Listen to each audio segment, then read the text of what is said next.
Time now to transition to the Liberty men's basketball program. They will also be competing in their second season in Conference USA, and coming into the season, they are tied for fifth with UTEP in the preseason polling. The Flames bringing back a ton of pieces, 9 in total from a team that went 18-14 a season ago, ending in the Conference USA quarterfinals. Caden Matheny's back. Zach Cleveland is as well. Some new additions. Did lose a lot of leadership, but they bring back a ton of ball handling, over 70% of their assists from a season ago. And the Flames have a fun non-conference stretch. They will compete in the second year of the Field of 68 tip-off event before making the trip down to the U.S. Virgin Islands to compete in the Paradise Jam. They will open Conference USA play against Western Kentucky in Lynchburg in early January. Well, we are excited to now be joined by Liberty Flames head coach Richie McKay and preseason all-conference forward Zach Cleveland. Guys, thanks for coming on the CUSA basketball tip-off event. Noah, how you doing?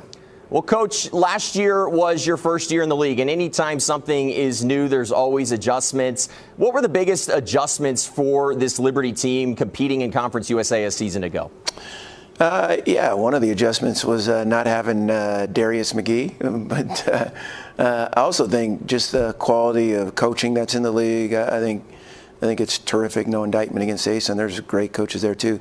But also the size, the length, the athleticism that Conference USA possesses was a little different for us, and took some getting used to. But I like the way our group responded. We didn't win as many games as we would have liked, but certainly feel like we grew in a lot of areas. Well, I think a lot of fans have come to miss some of the logo threes that Darius McGee used to provide when he was out there playing on the court. But, Coach, you guys bring back 3 starters, and that is ultimately a luxury in this period of college athletics. Going into the offseason, what were some of the biggest focuses for your squad? Well, player development is always a focus, and I think we really were able to do a great job in the transfer portal. We picked up some transfers that came from really quality programs that had experienced a ton of winning. So I think when you blend those new players with 3 returning starters, 2 of which had postseason honors, and then a point guard that I think is really good. I think we've improved, and I hope that shows itself on the court this year.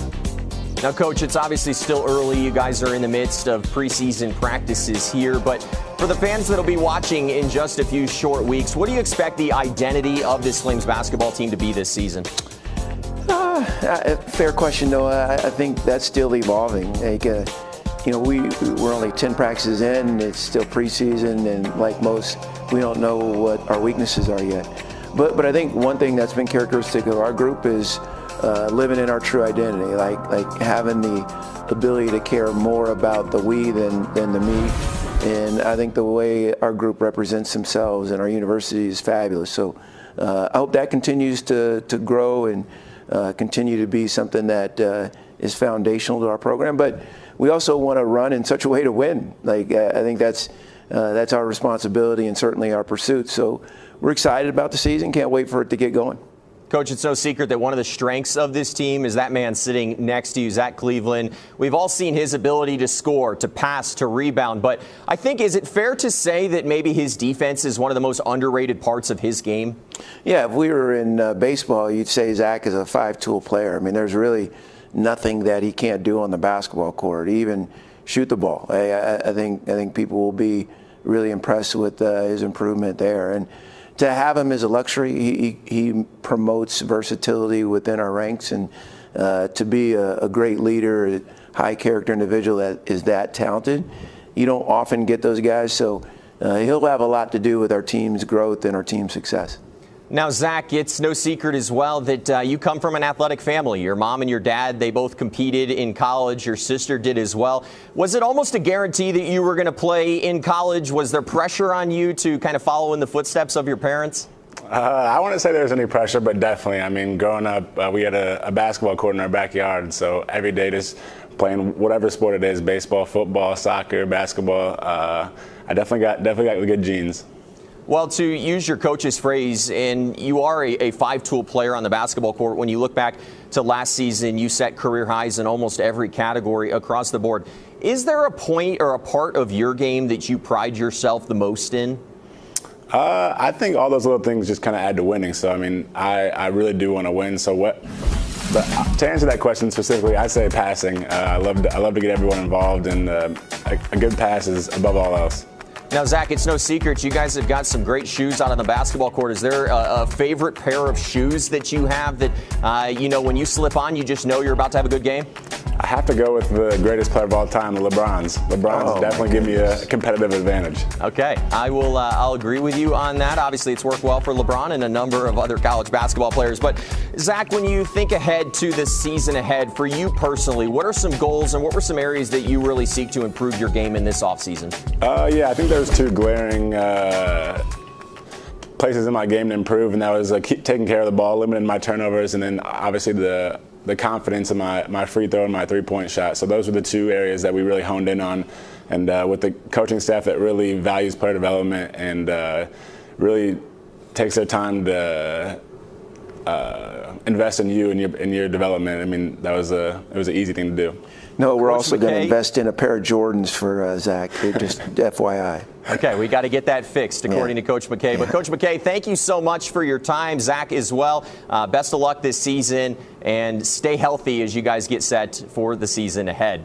Yeah, thanks, Noah. Thank you. Well, it's time as we continue our Conference USA basketball tip-off event to head back over to the studio. Paul and Matt are standing by to talk a little bit more about the Liberty Flames.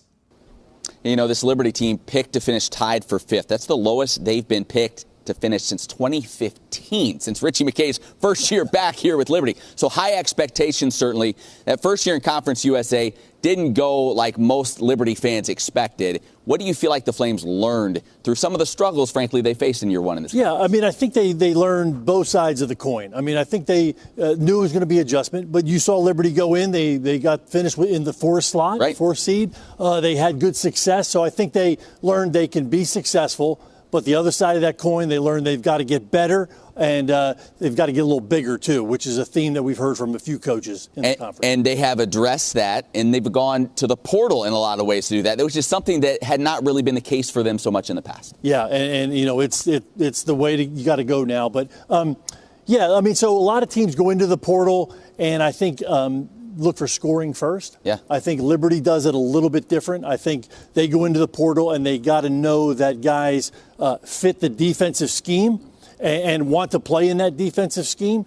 It can be successful. And again, Liberty's bringing in a bunch of new guys. I think they found what they're looking for and have kind of shored up that size question mark. You talk about the scoring. You bring back a Caden Matheny on the all-conference team. You bring back a Zach Cleveland. So in a lot of ways, do you feel like you're set there with your core, you're just looking for those role players to surround them? Yeah, and again, the guys that can really come in and kind of rebuild that defense. But yeah, I mean, you got Matheny, who is just a fierce competitor, great three-point shooter. You got Cleveland, who is, the Swiss Army knife. Versatile. And we've seen him do so much, and he's worked on his outside shooting over the summer. And then throw in a very experienced, very efficient point guard, which is such a crucial position in Colin Porter. So I think they have those key components coming back. And again, throw the new guys in with some athleticism and size. Again, Liberty is one of those teams that I think is going to be right up vying for the top spot. It feels like we've been saying it a lot today, but a lot of new pieces. Yes. It's just a matter of how quickly can they all come together, and we'll find out. How quickly can you become a team, not just a group of players?